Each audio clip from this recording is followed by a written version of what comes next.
urobo ado ikpakome mi guobono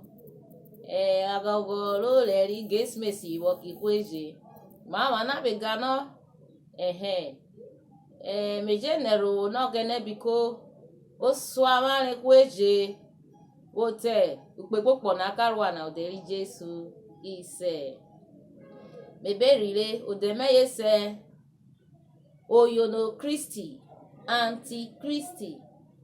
migono oyono kpane obo oyibo say ne money ego money 50 kobo ise ni yorin 1 naira ise ni ikwe 2 naira kpọnvo 5 naira kpayin vegbu gbise ni ikwe 5 naira kpayin vegbise ni ikwe 10 naira kpayin yorin 20 naira kpayin ikwe 30 naira kpayin kwiyorin 40 naira kpọnje 50 naira kpọnje gbiyorin 100 naira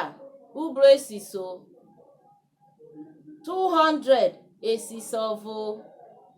300 esisovo gbubro 400 esisive 500 esisive gbubro 600 esisera 700 esisera gbubro 800 esisene 900 esisene gbubro 1000 esisi yorin 1002 esisesan 1003 esisesan gbubro 1004 esisi igwe 1005 esisi igwe gbubro 1006 esiserere 1007 esiserere gbubro 1008 esisiriri 1009 esisiriri gbubro 2000 esisi ikwe 3000 esisi ikwiori 4000 esisi uje 5000 esisi uje gbiyori tinemidike kweyo tonu nena edefa kemika tuawiyo na samidi kuwiyobe iwuyo nore igo meje tomota kpare ekwakwarunya means of transportation ore sosoroye